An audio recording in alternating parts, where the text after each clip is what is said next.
Hey y'all, Jeff here with Jeff's Garage Unfiltered. And today, well, I'm going to be working out here on the 280 SEL 4.5 by myself, because I'm going to open the garage door real quick and show you what we got to deal with. And so this is a perfect opportunity for me to work on my car without Huey, Jose, whatever we want to call him. Yes, folks, that's about 6 inches of snow, and it is still coming down. So now I'm going to close the noisy garage door because I warmed up my garage a little bit with the. I'll let that go down. Yes, I know. I need to grease or oil my garage door. But there we go. I kicked on my kerosene heater for a little bit to warm it up, and now I've, of course, opened the door and cooled it off. But I'm going to work on the car today, but that's not what this video is about right here. You know, I've done a couple of videos with, you know, the nine cars people aren't buying, and then 10 cars that I would like to own. Well, I thought, you know what? I'm going to go and I want to write down the cars that I've owned, a few of them, 10 of them, that I would like to own again. Basically the same car. And so the first on my list, number 10, and this is kind of I don't know, I want to call it a unique car. Oh, and by the way, before I get started on this, I come home from work Tuesday, and today is Saturday, November 29th. And by the way, everybody in the United States, hope you all had a happy Thanksgiving, and you are thankful for, you know, there are some things out there that you're thankful for, and I'm thankful for my family, and you know, we got to spend some time on Thanksgiving Day. But I come home from work on Tuesday, and that wonderful secure garage, well, it ain't secure anymore. Take a look at the picture, and that picture, and that picture. Yes, it's gone. We had 50 to 60 mile an hour winds. Actually, I think there was one gust that was reported at 64 miles an hour here in my town, and yeah, it just it blew it all over. And as you can see, there was a couple of the bars that hit the 300 SL. So far, haven't found any damage, no broken windows to the camper or anything. And I had to call Huey and Madison. Help! I need some help. Yeah, it was, and the wind was still blowing at 8 o'clock at night, and we're out there taking it all apart. Some of the bars were bent. The top canvas piece of it, the top fabric, it was torn. The side pieces were fine, but so I'll be able to use those someplace else. I mean, I can use those, you know, as kind of a vapor barrier or whatever. But yeah, I bought that thing. I think I paid $150 for it or $200 for it. I think I bought it off of Marketplace about 4 years ago. It's been sitting in a box here in the garage. Well, yeah, I'll be throwing the aluminum bars will be going to the aluminum guy that recycles. So that secure garage is no longer around, and the 300 SL is now sitting outside. Whatever. I should have just spent about $300 or $400 and put up a wood, lean-to over there. And I still may do that, but, chances are it'll be come spring, just to have another covered parking. But, okay, now to what this video is all about. 10 cars I've owned I would like to have again. Number 10. I owned a 1989 Chevy 1500 regular cab step-side with a 4.3 V6, and it had a 5-speed in it. I would like to have that again.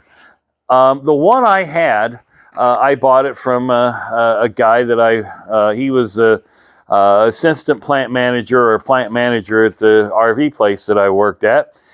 And it was a salvage title. He put it back together and he sold it to me for a reasonable price. And that's kind of like when I decided maybe I could do this stuff. So that's a vehicle, and it was burgundy in color with the Silverado cloth interior. It was a very nice looking pickup. The next was my 5th or 6th car when I was in high school. Yes, before I graduated high school, I'd already owned 5 or 6 cars. A 1973 Mazda RX-2. Yes, folks, a Mazda RX-2. This was a fun car to drive. I put some, it was yellow, bright yellow, and I put some green stripes on it with a rattle can. Made it look stupid, in today's times. And I put 2 fiberglass 5-foot whips on it for the CB radio on the drip rail, and it looked hideous, but I thought it looked cool. But yes, I would like to have that. In fact, I might be able to find a picture. I don't know by the time I go to edit this if I can find the picture of the car with me. I had it taken with my, my senior pictures. Crazy. Number 8, a 1973 Mercury Marquis Brougham. Okay, in the last video I talked about luxury cars. Well, this was one of the first luxury cars I'd ever owned. I was married to my first wife, and this one was one. This was a second car. This was my car as she drove the nicer car. I think we had the Firebird, which is the next on my list.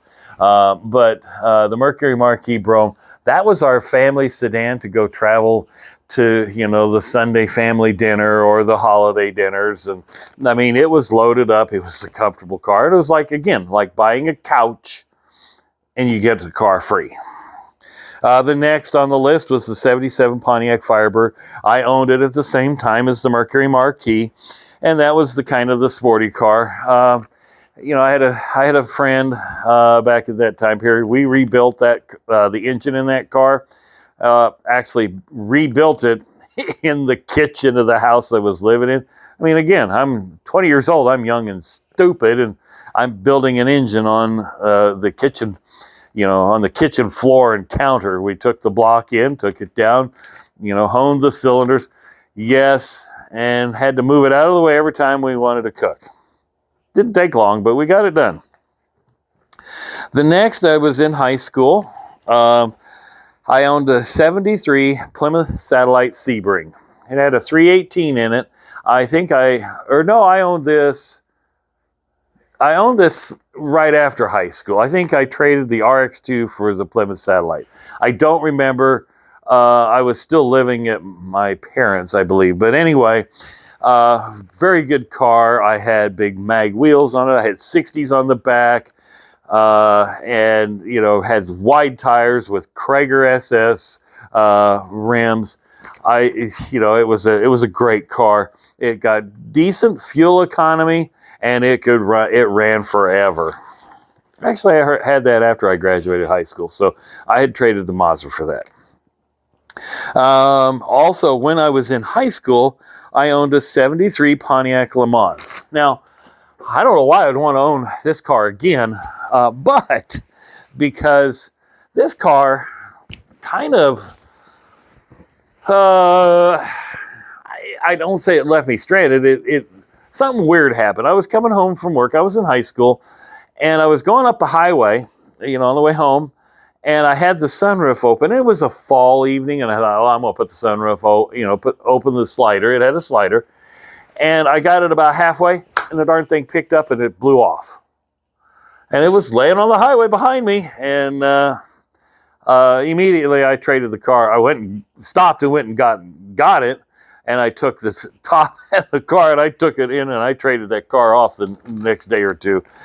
I don't know why I'd want to have that car again, and maybe not with a sunroof in it, but it had bucket seats. It had the console shifter. It had a Pontiac 350 in it, and so it was quite peppy. I believe it had a 4-barrel carburetor as well. So while it was a great car to drive, it just had a weird deal with the sunroof. The next, I've talked about this a couple of times. I would like to have my 77 Ford Thunderbird Town Landau back again. I drove that car.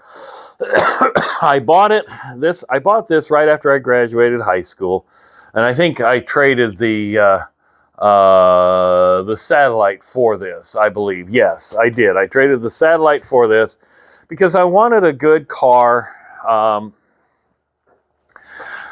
The company I work for, I was, believe it or not, I was in management, and I worked for a shoe store company, and they transferred me to Denver, or the Denver area, and then they transferred me to Los Angeles, and then I ended up in Ogden, Utah. That car was my car. And then on my way back I was moving home from Ogden, Utah. I had quit my job or lost my job or whatever the case may be. I think I quit my job. And I was coming across, I came home I-70 since I lived in Kansas. And I was going over the pass, the mountain passes, and the transmission went out. Now, it's obviously not the car's fault, and it wasn't my fault, really, other than, I know I checked my fluids and stuff like that, but I got stuck in Denver. My dad had to help me out, sent me the money, had the transmission. The transmission, believe it or not, got rebuilt, or no, we found a used one real cheap, and put it in there, and then I towed it I drove it the rest of the way home. Now, probably part of what caused the transmission to go out is back in the 70s and 80s, in order to tow a U-Haul trailer back then, if you needed to tow a U-Haul trailer, they had these bumper-mounted straps that you strapped around your bumper, and you could hook your trailer behind. And I had a 4x6 trailer or whatever that I was towing behind the car, and while it towed the trailer nice, I think it was just a little too much for the car, and I think the car had 120,000 miles on it, so it probably overworked it going up and down the mountain passes. So, but I still would like to have that car back again because it had the crushed velvet interior. It was a very, very comfortable car to drive. The next, I lived in Idaho when I owned this car. And it is a C126 Mercedes chassis, is the 1983 380 SEC. Now, it doesn't matter which motor in the SEC series. I prefer to have a 560 SEC or a 500 SEC, but the 380 SEC I had was a marvelous car to drive. It was a very responsive car. And like most of them throughout that era, I mean, it was truly, truly a roadster car. Very, very comfortable. And they're bringing big money now, and they are very collectible. And so that's why, the sedans, while the sedan had other features, the Coupe Roadster really, really did. It really did hug the road very well. So that's one. That would be my number 3 choice on the list for me to have. And I would probably give up. Would I give up my 560 SEL for a 560 and SEC? I might, because I don't have any kids. But the big sedan has always been a great car and so forth. So that's kind of a toss up there. Would I give up the 300 SL for a 560 or 380 SEC or a 560 SEC? Absolutely. I'd get that 300 SL would be gone. Number 2 on my list. This is my second favorite car of all time that I've owned. It was my second ever car. I traded a 69 Datsun 510 sedan, which when I bought the car, I think I paid $400 for it, and this was in 1977. Had no carpet. It was a 4-speed manual transmission, had no radio, so I had to put the radio in. I put the carpet in, which the carpet I put in, it was carpet that my parents took out of their house. It was a gold sculptured carpet. It was hideous looking, but it did the job.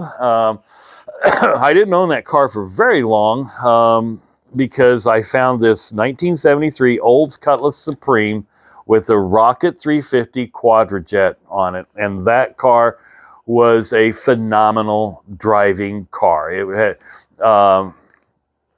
had, it was just probably one of my favorite cars. And why I didn't keep it for very long, I don't know. I think because I traded it for the Le Mans, which had the console. And I stayed in the same platform of car, but the Cutlass was a better car out of all of them. And I had found a 74 up in Sioux Falls not too long ago, and I should have bought it, but they wanted so much money for it. It was like $8,000 or $10,000. And while it was nearly the same car, the front end was just slightly different. I liked the kind of the recessed taillights, and and the front end of the 73 was significantly different. It was slightly different than the 74. The platform was still the same, the engine was still the same, the drivetrain was still the same, but the one I found in Sioux Falls, I believe, had a floor shifter on it with the bucket seats. Mine had the bench seat with the column automatic shifter. And the number one car, and I don't know why, but this car serviced me so well throughout my young adult life.